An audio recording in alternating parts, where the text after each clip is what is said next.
Agora, falando um pouco sobre os problemas de pesagem, tá? O produtor precisa, primeiramente, avaliar o processo.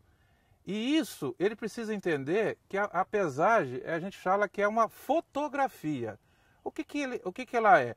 É o peso do animal naquele período, tá? Então, o produtor calcula, obviamente, ele precisa de calcular isso, o ganho médio diário. Se eu peso um animal hoje, nessas condições, num pasto característico, um pasto agora, nós estamos aqui no mês de abril, mas ainda estamos com um pasto com bastante folha verde. Se eu vier a pesar esse animal, por exemplo, lá agora, lá em junho, em julho, as condições do pasto já modificaram totalmente.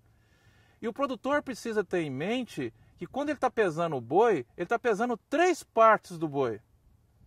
Que é a carcaça propriamente dita, o restante do animal, as vísceras dele, o couro, o coração, o fígado, o intestino. Além disso, existe o conteúdo presente dentro do animal.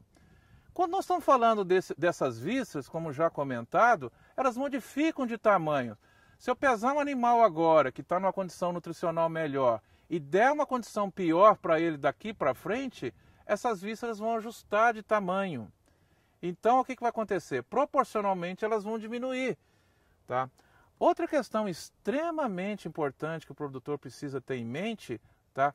É que esse conteúdo presente no animal, tá? Ele modifica em função de uma série de fatores. Em função do pasto, se eu tenho folha mais verde, uma fase de transição, por exemplo, de seca para água, tá? Vai modificar toda o componente do trato gastrointestinal desse animal, ou seja, a taxa de passagem, a velocidade com que essa dieta passa dentro do animal é mais rápida. Quando eu dou, por exemplo, um suplemento e vou aumentando a dose de suplemento desse animal ao longo da vida, quanto mais concentrado eu vou dando para ele, eu também melhoro essa taxa de passagem. Por exemplo, no confinamento no pasto, quando eu dou, por exemplo, 8, 10 quilos de concentrado para esse animal, eu tenho um animal no peso zero que eu estou medindo e vou pesar depois de 30 dias, 60 dias, 90 dias. A quantidade de conteúdo existente na pesagem inicial é uma e a quantidade de conteúdo presente lá nas próximas pesagens são menores. E isso o pecuarista fica muito preocupado. Ah, meu boi não está ganhando peso. Ele não está ganhando peso porque a quantidade de conteúdo presente no animal está diminuindo. Vamos dar um exemplo que o produtor gosta muito, que é o tal do rendimento de carcaça. O rendimento de carcaça nada mais é que o peso da carcaça dividido pelo peso do boi. Vamos dar um exemplo, um animal de 500 quilos, com rendimento de carcaça lá no frigorífico de 55%, por exemplo. Esse animal vai ter 275 quilos de carcaça. Naquelas condições que eu fiz a pesagem, então ele tem 55% de rendimento. Se eu, por exemplo, der um tempo a mais de castigo desse animal no curral e ele perder, por exemplo, numa condição dessa, 10 quilos de conteúdo, esse animal, ao invés dele ter 500 quilos, ele vai passar a ter agora 490 quilos. Só que os 275 quilos de carcaça que ele tem, continua lá dentro dele. Ao invés de eu pegar os 275 quilos, dividir por 500 e dar 55% de rendimento, eu passo agora a pegar os mesmos 275 quilos de carcaça e dividir por 490, porque ele perdeu 10 quilos de conteúdo ali. E é muito fácil ele perder 10 quilos de conteúdo. Basta eu dar mais jejum.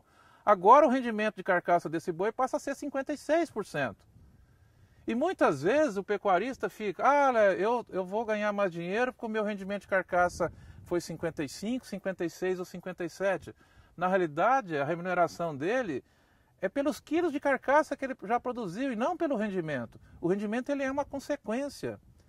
E todas as vezes que a gente começar a adotar a tecnologia nas nossas fazendas, nós vamos invariavelmente aumentar o rendimento de carcaça final. Por quê? Porque nós estamos aumentando o rendimento de ganho. E é essa a conta. Tá? Então, assim, o processo de pesagem tem que ser tomado com calma.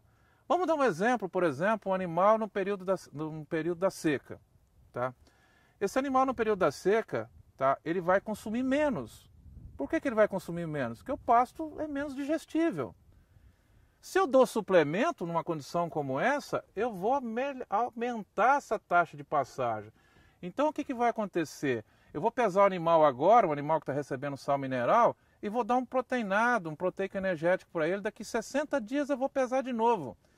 Esse animal, depois de 60 dias, em função de ter mais taxa de passagem, é lógico que ele está crescendo, mas em função dele ter mais taxa de passagem, muitas vezes eu vou estimar uma taxa de ganho médio diário dele de 350, 400 gramas por dia, em função disso, mas indiretamente ele está ganhando mais, porque na segunda pesagem, em função de ter menos conteúdo, ele tem uma sensação de estar mais leve, porque ele está defecando mais.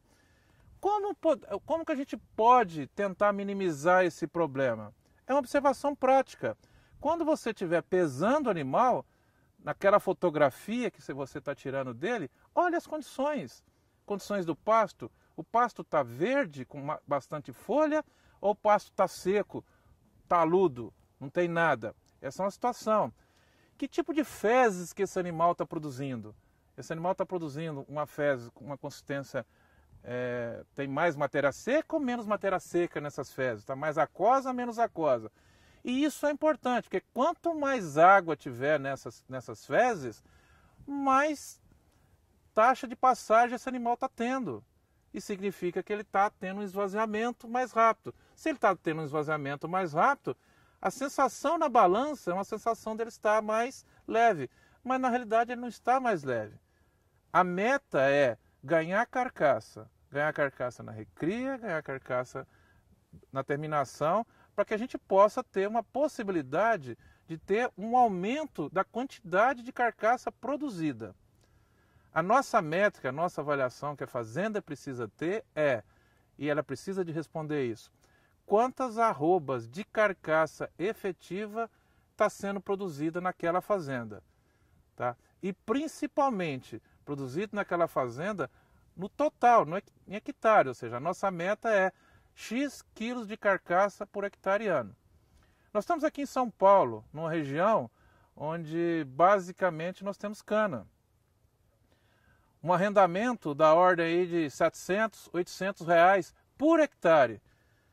Se nós não intensificarmos o nosso sistema, ou seja, produzirmos mais animais por unidade diária e também termos animais, fazendo com que esse animal ganhe mais carcaça ao longo do tempo, nós não vamos conseguir competir nessas regiões onde nós temos forte em agricultura, forte em cana, forte em eucalipto, e em outras atividades agrícolas que naturalmente já são mais rentáveis.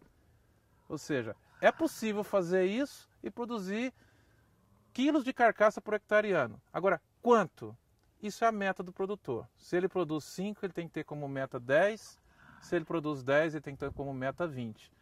Hoje as análises econômicas mostram que para competir com cana aqui nessa região, o produtor precisa de produzir pelo menos 40 arrobas de carcaça por hectare ano, para nivelar, ou seja, competir com outra atividade agrícola.